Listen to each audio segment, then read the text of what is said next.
너는 어서 속히 내게로 오라. 데마는 이 세상을 사랑하여 나를 버리고 데살로니가로 갔고, 그리스게는 갈라디아로, 디도는 달마디아로 갔고, 누가만 나와 함께 있느니라. 내가 올 때에 마가를 데리고 오라. 그가 나의 일에 유익하니라. 두기고는 에베소로 보내었노라. 아멘. 주의 이름으로 축복합니다. 우리 옆에 우리 가족이 있다면 서로 인사 나눌까요? 축복합니다. 사랑합니다.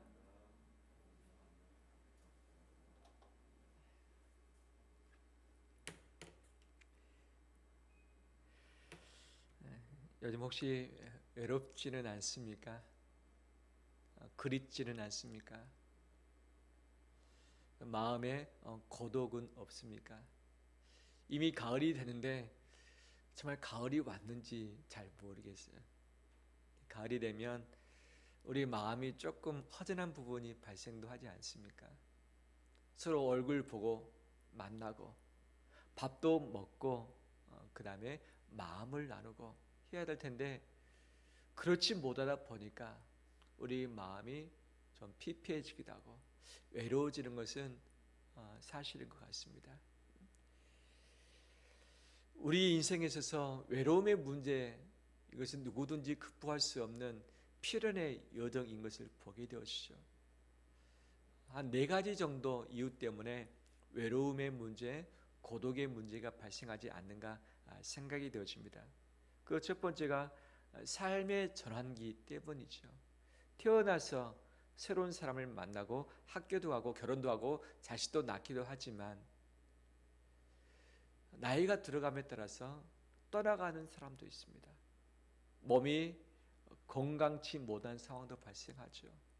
그 다음에 은퇴하게 되어지고 홀로 있게 되어지는 경우들이 있죠. 삶의 전환이 발생하면서 외로움의 시기를 거쳐야 되는 때가 있는 거죠. 두 번째 이유는 분리 때문이죠. 상황 때문에, 직장 때문에, 이사 때문에, 학교 때문에, 바이러스 때문에 가까이 만나지 못하고 서로 분리되어서 떨어져서 지내야만 하는 때가 분명 있는 것 아니겠습니까? 세 번째, 반대 때문에 외로울 때가 있습니다. 반대를 위한 반대, 나와 적대적인 관계, 나와 뜻을 달리하는 사람, 계속 싸워갈 사람, 계속 경쟁해야 될 사람 때문에 바로 우리가 외로움 가운데 처할 수 있는 거죠. 마지막 4번째 이유가 우리 마음을 가장 힘들게 하죠. 그것은 무엇이냐? 거절이죠. 거절. 거절은 처음부터 적대적인 관계, 반대의 관계가 아니라 처음에는 좋았던 관계, 서로 사랑했던 관계, 필요했던 관계인데 어떤 사정 때문에 떠나갈 때 있죠. 떠나가지 않더라도 나를 거절하고 내 뜻을 받지 않고 마음을 달리하며 가치는 눈을 보지만 마음이 멀어져 버린 상황. 그 사람 보면 마음이 무너지고 마음이 상처가 나고 힘들어지고 고달파지는 것. 삶의 전환, 단절, 반대로 말미암는 외로움은 그러려니 하면서 우리가 받을 수 있지만 사람으로부터 받는 거절감은 힘듭니다. 힘듭니다. 저 사람이 저럴 수 있겠는가? 왜 그렇지? 이해할 수 없는 이 여정이 지속되면 정말 고독과 외로움 가운데 빠질 수밖에 없는 거죠. 우리는 이런 때 여러 가지 방법을 다 동원합니다. 그런데 좋은 방법도 있지만 좋지 못한 방법들도 있죠. 이 시대 사람들이 좋지 못한 방법으로 말미암아 자기 자신을 망치는 길들도 있습니다. 예를 든다면 일 중독에 빠지는 거죠. 사람이 힘들면 일에 파묻히는 거죠. 일에 파묻히는 동안은 그 사람과의 문제, 외로움을 잃을 수 있기 때문에 더 전념해서 자기 일에 빠져버리는 것. 그렇지만 이 일 중독이 계속되게 되면 내 몸과 마음은 더 피폐해질 수밖에 없고 관계의 발전은 있을 수 없는 거죠. 또 어떤 것에 빠지는가? 물질에 빠지기도 합니다. 허전한 마음을 물건을 가지고 채워보는 거죠. 쇼핑도 하고 택배를 시켜보기도 하고 그 다음에 눈에 보이는 것을 내 손에 채우는 것이죠. 또 먹고 싶은 것을 그냥 가득가득 그냥 먹어버리는 것, 허전함을 달래기 위해서 먹는 것, 물건을 가지고 채워보지만 이것은 결국 내 건강에 마이너스, 재정에 손실을 낳을 수밖에 없게 하는 거죠. 또한 잘못된 관계로 외로움을 달래는 경우도 있습니다. 우리는 선을 넘어서는 안 되는 관계가 있고 가까이 해서는 안 되는 관계가 있습니다. 그런데 내 외로움을 달래기 위해서 그 선을 넘기도 하고 그 다음에 가까이 해서는 안 될 사람을 가까이 할 때가 있죠. 너무 외롭기 때문에, 너무 힘들기 때문에 위로받고 싶은데 제대로 된 관계 안에서 위로를 못 받기 때문에 잘못된 관계를 통해서 위로받고자 원하는 거죠. 근데 이것은 결국 우리 모든 관계의 신뢰를 깨트려 버려서 더욱더 이 홀로 되게 만드는 결과를 낳게 되는 거죠. 또 어떤 경우는 술이나 또는 마약이나 노름 가운데 손을 대는 거죠. 또 다른 중독에 빠져서 내 힘든 마음, 인생을 그것에 그냥 맡겨버린 거죠. 결국 우리 인생이 망가지는 거죠. 또 아무것도 하지 않고 그냥 자포자기하고 내버려 두는 것으로도 길을 선택할 수 있습니다. 하지만 이런 방법들은 결코 건강한 방법이 아니고 우리 인생을 망가뜨리는 것이죠. 그러면 외로움의 문제, 단절의 문제, 거절의 문제, 반대의 문제, 우리의 삶의 전환에 있어서의 가지는 이런 힘든 여정, 고독의 문제를 어떻게 풀 수 있겠는가? 특히 요즘 한국 사회, 전 세계에서 이 문제를 피할 수 있는 사람은 없습니다. 누구든지 이 문제를 거쳐야 되는데 어떻게 풀 수 있겠는가? 한번 따라서 해볼까요? 소중한 사람을 찾읍시다. 소중한 사람을 찾읍시다. 그렇죠. 소중한 사람을 찾는 것, 이 길밖에 없죠. 그건 누가 소중한 사람인가? 맛있는 거 있을 때 생각나는 사람, 즐거움과 기쁜 일이 있을 때 함께 이야기하고 싶은 사람, 외로울 때, 힘들 때, 아픈 일이 있을 때 함께 내 옆에 있길 원하는 사람, 좋은 곳이 있을 때 주고 싶은 사람, 이 보통 소중한 사람이죠. 첫 번째는 혈연 관계, 핏줄이 섞인 관계 또는 언약 관계, 결혼을 통해서 식구된 사람이 그 출발점이라 할 수 있겠죠. 또 좋은 것을 함께하고 고난도 함께하고 이 같이 있던 시간이 긴 사람이 바로 소중한 사람이라 할 수 있겠는데, 가까이 있는 사람이 우리의 소중한 사람이죠. 소중한 사람을 찾길 원합니다. 또 가까이 있는 사람이 소중한 것 같지 않을 때가 있는데 하나님이 감춰주신 소중함이 분명 가까이 있는 사람에게 있습니다. 그 소중함을 찾는 것, 이것이 이 시대의 과제를 풀 수 있는 길임을 믿습니다. 오늘 본문 바울이 나옵니다. 바울의 마지막입니다.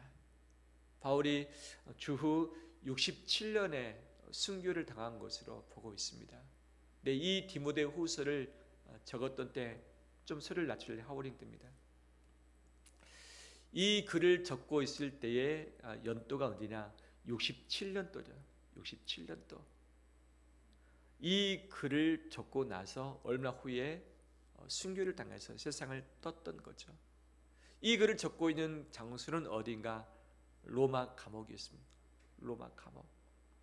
재판을 받고 신문을 받고 있는데 네로 황제로 말미암아 곧 죽을 것을 그는 알았던 거죠.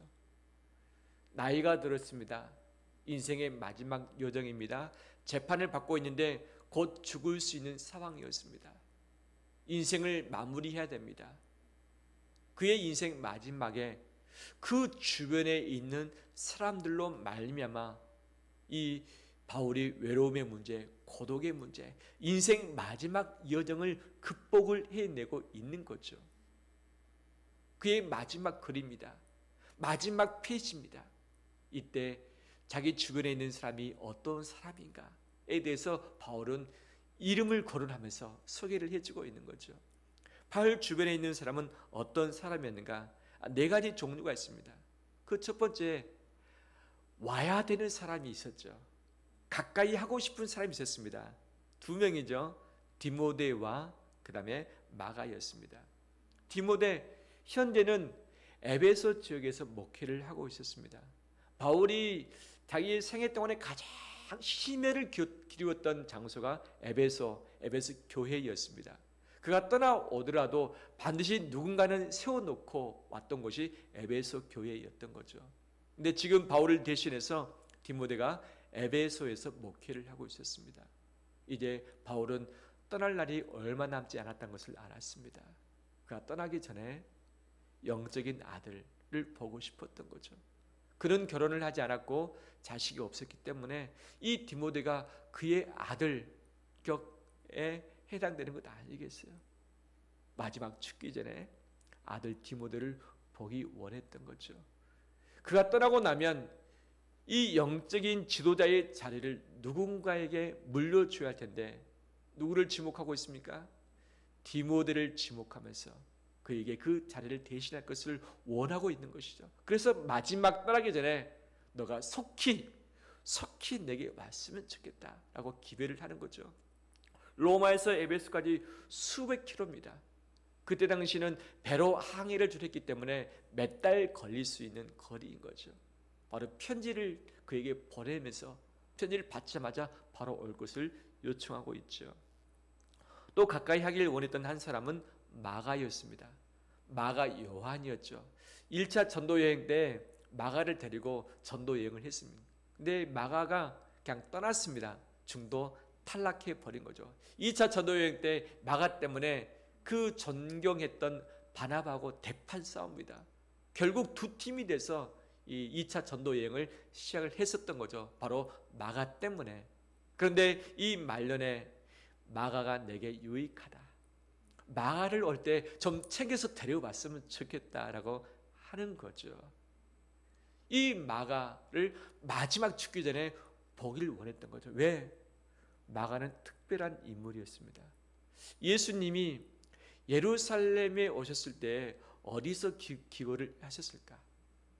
최후의 만찬을 하면서 제자들과 마지막 식사를 하고 세독식까지 했는데 거기가 어디였습니까? 다락방이었습니다. 그 다락방은 마리아의 집의 다락방으로 추정됩니다. 그 마리아의 아들이 누구입니까? 마가 요한이었던 거죠. 예수님이 승천하신 이후에 성령을 보내주겠다 약속하셨습니다. 120명의 제자들이 함께 모여서 10일 동안 간절히 기도했던 장소가 어디였습니까? 마가의 다락방, 바로 마리아의 집이었던 것이죠. 어떻게 보면 예수님 가까이에서 예수님이 죽으시고 승천하신 그 상황, 제자들이 어떻게 성령의 충만을 받았고 어떻게 증인됐는가를 가장 가까이서 보았던 그 장본인, 그 사람이 마가였던 거죠. 이 바울을 만나고 나서 마가가 정말 마지막 전도자로 삶을 살았는데 그 전도자의 삶을 살았을 때에 정말 가장 두드러지게 특징되는 것이 무엇이냐? 마가복음을 기록했다는 사실이죠. 마가복음, 바로 마가 요한이 기록했습니다. 언제 기록했는가? 학자들이 추정하기로는 바울이 죽은 이후, 그 다음에 예루살렘 성이 함락되기 전 그 사이라 말하고 있는 거죠. 이 바울을 만나고 나서 얼마 되지 않아서 예루살렘 성이 함락되고 다 불타버렸습니다. 이 마가 요한은 마지막 가는 바울을 만나고 나서 무엇을 기록했을까요? 마가복음을 기록했을 거라는 것이 우리가 추정할 수 있는 것이죠. 바로 그 마가를 보길 원했고 그가 나에게 유익하다. 하나님의 복음서를 남기길 원했던 마음이 혹시 바울에게 있지 않았을까 엿볼 수 있는 대목이죠. 두 번째, 가까이 있으면 좋은데 또 멀리 파송한 자들도 있었습니다. 그리스계는 갈라디아 지역의 복음 전파로 해서 그를 그냥 보냈습니다. 디도는 달마디아는 바로 마게도냐 북서쪽, 오늘날로 말한다면 유고슬라비아 지역인 거죠. 디도 역시 목회자였습니다. 그의 아들 같은 자라였죠. 그의 옆에 두면 좋았겠지만 바로 이 유고슬라비아 지역을 위해서, 전도를 위해서 그를 파송해 버렸습니다. 그다음에 보낸 자가 또 있습니다. 두기고죠. 두기고는 어디로 보냅니까? 에베소 지역으로 보냈습니다. 에베소죠. 왜 에베소로 갑자기 보냈을까? 디모데를 오게 하려면 그 자리를 누군가는 맡아야 되잖아요. 누구를 맡깁니까? 두기고를 보내서 그 자리를 대신하게 했던 것이죠. 또 디모데후서 이 편지를 썼는데 누구에게 이 편지를 전달합니까? 두기고가 그때 당시 편지 전달자였습니다. 골로새서, 그 다음에 이 에베소서, 이 서신을 누가 전달했느냐? 두기고였습니다. 이 디모데후서 역시 두기고의 손에 들려서 디모데에게 전달을 했을 것이고, 디모데를 보내고 그 빈자리 에베소에서 남았을 것이다 라고 하는 거죠. 세 번째, 가버린 자도 있었습니다. 10절에 데마를 말합니다. 이 세상을 사랑하여 나를 버리고 데살로니가로 갔고. 바울이 가장 노년에 마음 아팠던 대상이 데마였지 않았을까? 그는 1차 로마 감옥에 갇혀 있을 때 바울과 함께 했습니다. 바울과 생사고락을 같이 했었던 것이죠. 바울의 옥중서신을 기록할 때 그 옆에 바로 이 데마가 있었습니다. 그런데 2차 투옥이 됐을 때에 아마 훨씬 더 핍박과 박해가 심해졌겠죠. 이제 바울이란 소망이 보이지 않았겠죠. 곧 죽을 것을 알았겠죠. 그래서 데마가 아마 바울을 등지고서 떠나버리지 아니했는가 생각이 되어집니다. 이 데살로니가는 그의 고향이었습니다. 다 사역을 내려놓고 자기 고향으로 돌아가 버린 거죠. 네 번째, 함께 있는 자가 있었습니다. 11절, 누가 바울과 함께 있었습니까? 누가죠. 누가. 사정상 멀리 있기도 하고 가까이 오기도 하고 떠나 보내기도 했고 그냥 배신하기도 했지만 마지막까지 바울과 함께 있었던 단 한 사람, 누구입니까? 누가였던 거죠. 그는 의사였습니다. 바울은 평생 죽을 때까지 몸이 아팠죠. 그래서 바울을 계속해서 몸을 돌봐줄 사람이 필요했던 것이고, 그다음 누가는 누가복음과 사도행전을 기록한 사람이었습니다. 바로 이 지필가였고 역사학자였던 것이죠. 그래서 이 바울 곁에 있으면서 이 누가복음 사도행전을 기록했고 또 다른 글들도 아마 쓰는 역할을 하지 아니했을까? 이 디모데후서 누가 적었을까? 바울이 아마 눈이 좀 시력이 좋지 않았을 것이다 라고 추정하고 있는데 바울의 서신서들을 누군가가 옆에서 대피를 했을 것이다 추정을 하고 있습니다. 그런데 이 디모데후서 마지막 서신을 누가 옆에서 기록해 줬을까? 누가로 학자들은 추정을 하고 있습니다. 마지막까지 바울 곁에 있던 사람이 누가였던 거죠. 바울의 마지막을 지켜봤던 자가 누구였을까요? 누가였을 것으로 추정을 하고 있습니다. 다 이유 때문에 뿔뿔이 흩어지고 멀어지고 배신을 하기도 하지만 누가만큼 마지막까지 함께 있었던 것이죠.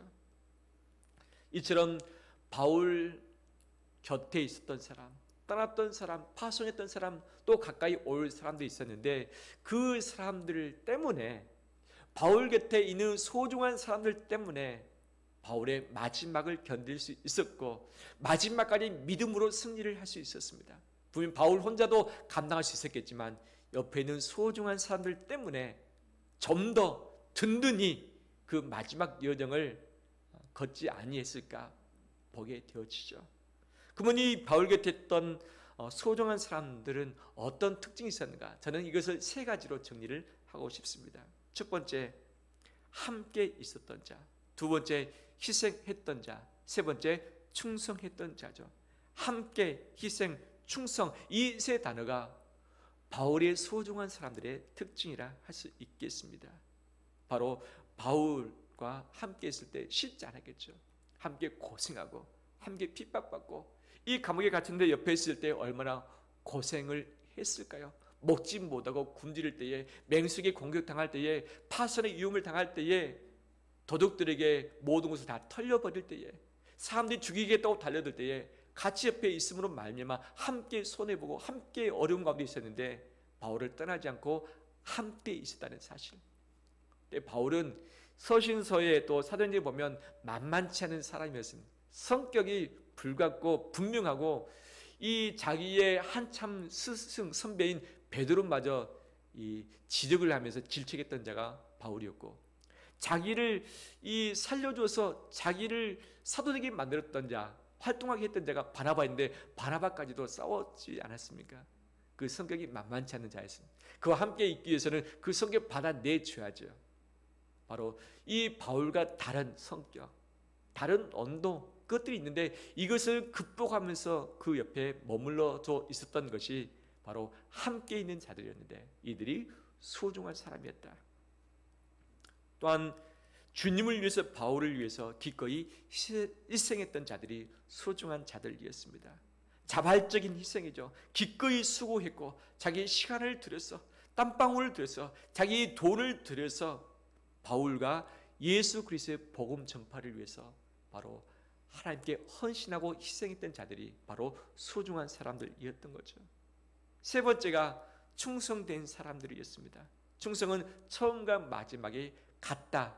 중간에 변심하거나 변질되거나 변절되지 아니한 자, 주님이 부르신 목적에 충성한 자, 자신을 위해서 변하지 않는 자, 부르심의 사명 위에서 여전히 달려가는 자, 주의 목적을 위해서 순종할 줄 아는 자, 자신의 방향보다 주를 위해서 향하는 자, 두기고 누가 마가, 바로 그들이 있었던 것이죠. 그들의 목적은 사람을 살리는 것, 이것을 위해서 마지막까지 변치 않고 거들지 않고 도망가지 않고 충성했던 것이죠. 함께 희생, 충성, 이것이 소중한 사람들의 특징이었던 것이죠. 우리 곁에 소중한 사람들이 좀 있습니까? 얼마나 있습니까? 내가 잘 될 때는 모두가 다 소중한 사람처럼 보이지만 내가 뭔가를 잃어버릴 때에 소중한 사람이 누구인가가 명확하게 분간이 되어집니다. 여러 이유 때문에 나를 멀리하는 사람, 떠나가는 사람, 마음에 등진 사람이 있을 수 있죠. 또 멀어져서 무관심하는 경우들도 있을 수 있죠. 특히 어려울 때에 소중한 사람이 더욱더 빛날 수밖에 없는 거죠. 이때 소중한 사람들을 찾아 나서는 우리 되길 원합니다. 말씀을 마무리합니다. 사람들의 소중함의 출발은 혈연관계, 언약관계입니다. 서로 자기 식구죠. 더 나아가서는 공통 분모가 있는 사람, 지역, 학연, 그런 부분인 거죠.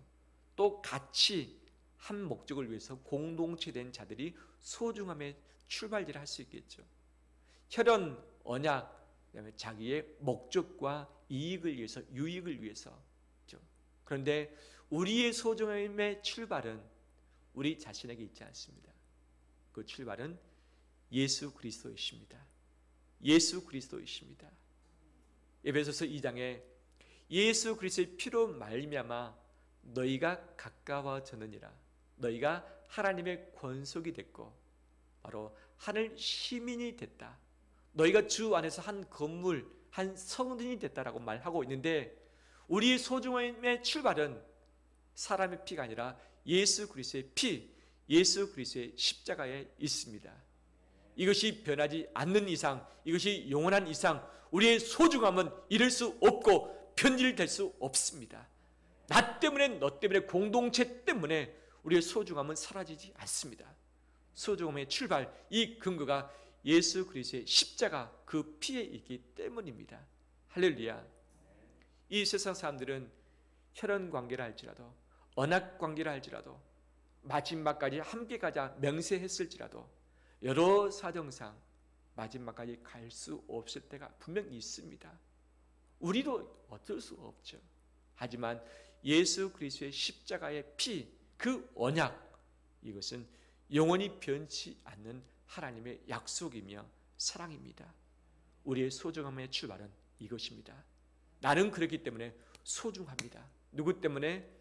예수 그리스도의 피 때문에, 예수 그리스도의 십자가 때문에 나는 소중합니다.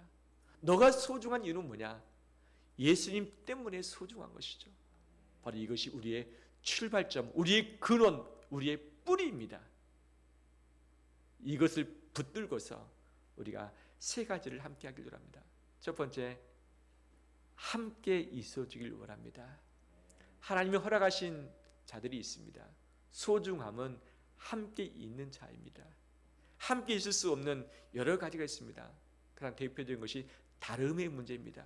서로 성격도 다르고 방향도 다르고 온도도 다르고 가치관도 다르고 성별도 다르고 지위도 다르고 다 다릅니다.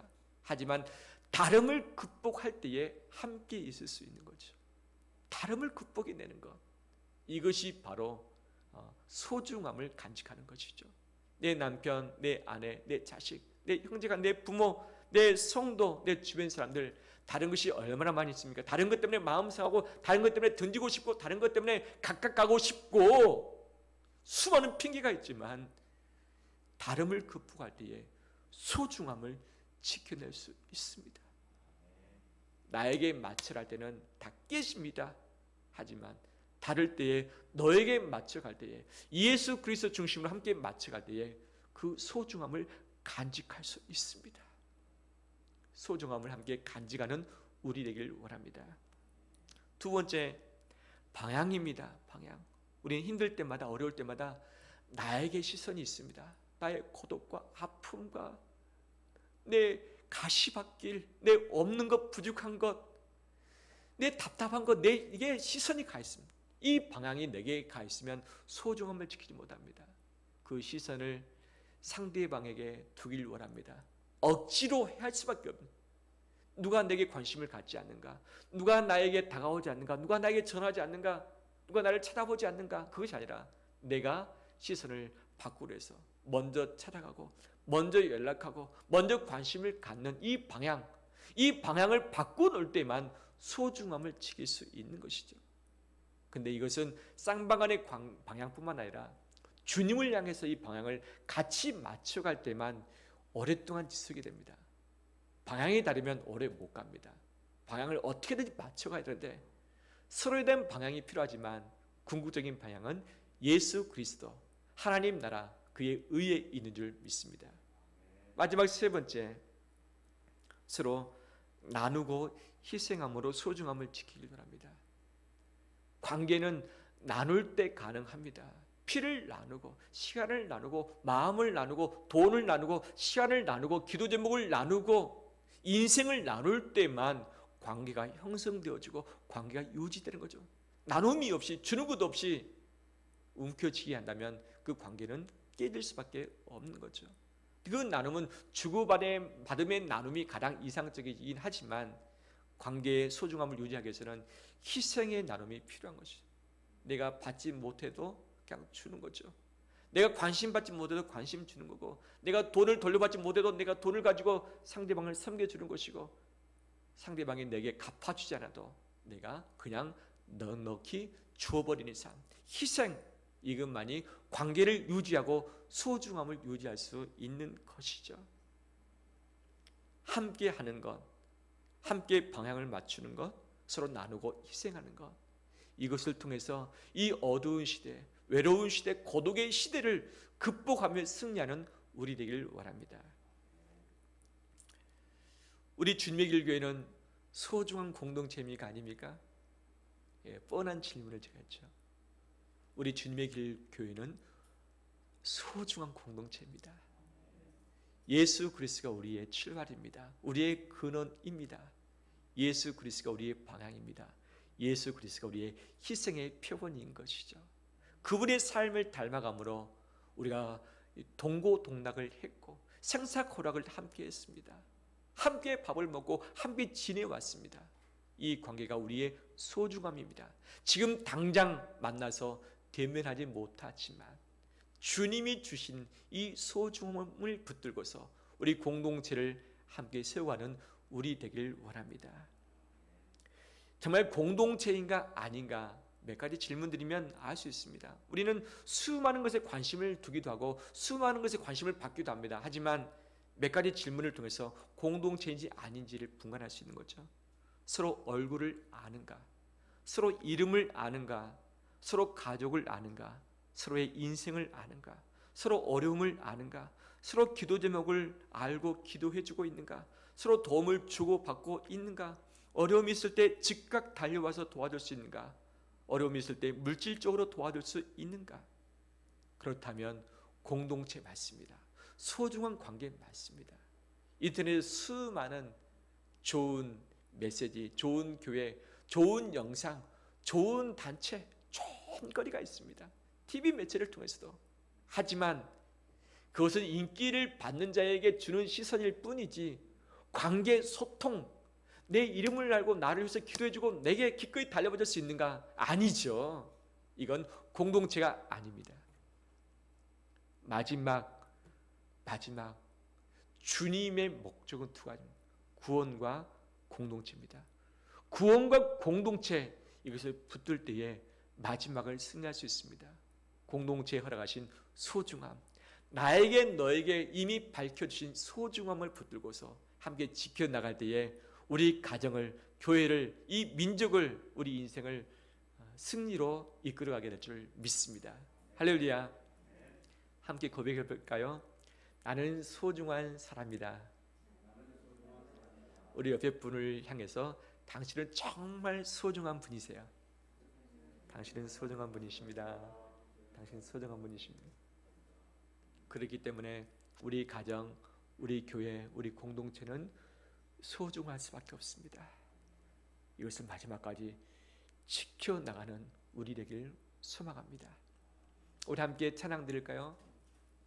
당신은 사랑받기 위해 태어난 사람. 함께 찬양 드리겠습니다.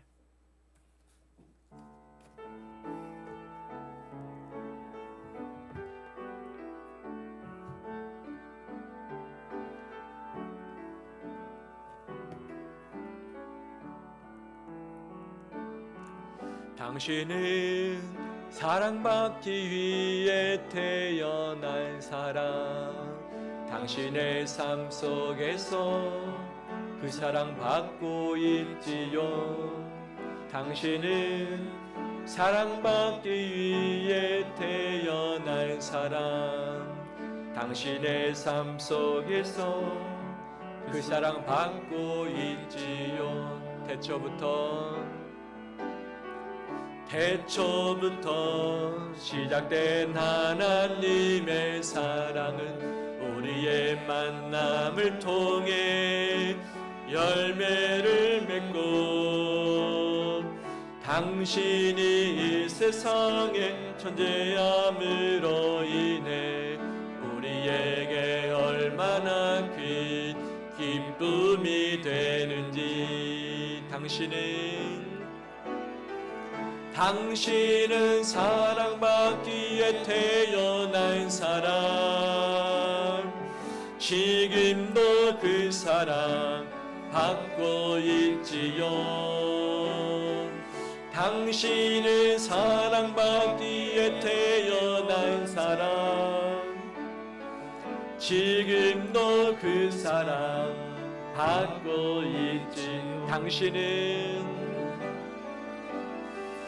당신은 사랑받기에 태어난 사람. 지금도 그 사랑 받고 있지요. 당신은 사랑받기에 태어난 사람. 지금도 그 사랑 받고 있지요. 당신은 사랑받기 위해 태어난 사람이십니다. 기도하겠습니다. 가슴에 손을 얹고서 제가 기도하겠습니다. 주님 고맙습니다. 별 볼 일 없고 드러낼 것 없고 자랑할 것도 없는 우리 자신, 늘 때묻고 넘어지고 욕심 부리고 고집 부리고 있는 우리의 약한 모습, 이것을 용납해 주시고 사랑해 주심으로 예수 그리스도의 피를 흘려주시니 감사드립니다. 소중하게 안아주시고 용납해 주심을 감사합니다. 이 주님의 소중함을 가슴에 품고서 나를 안아주며 너를 보듬어 주며 서로 다름을 인정하면서 주님을 향해서 함께 나갈 수 있길 원합니다. 어려울 때일수록 우리 마음이 변하지 않길 원합니다. 변질되고 변절되지 않길 원합니다. 충성을 붙들고 함께 있어주고 나누고 희생함으로 말미암아서 하나님이 허락하신 이 귀한 공동체를 살려내며 보호내며 지켜내며 소중함을 더할 수 있게 하여 주시옵소서. 여러 가지 모양으로 몸이 아픈 심령들이 있습니다. 이 시간에 예수 그리스도의 보혈로 어루만져 주시사 치료하여 주시옵소서. 소송케 하여 주시옵소서. 힘과 능력을 더해 주시옵소서. 앞길을 위해서 엎드려 기도하는 심령들이 있습니다. 여호와 이레 하나님께서 하나님의 것을 하나님의 때에 하나님의 방법으로 보여주시고 이끌어 가실 것을 기대합니다. 올해 주님께서만 우리 앞길을 책임져 주시옵소서. 자배 귀한 예물을 하나님께 드립니다. 우리의 소중한 시간, 우리의 재정을 주 앞에 바쳐 드립니다. 주님을 위해서 교회를 위해서 헌신되어지고 드려진 이것을 통해서 주님의 영광이 드러나길 바라며 하나님의 나라가 더 확장되게 하여 주시옵소서. 예수님 이름으로 기도합니다. 아멘. 주의 이름을 축복합니다.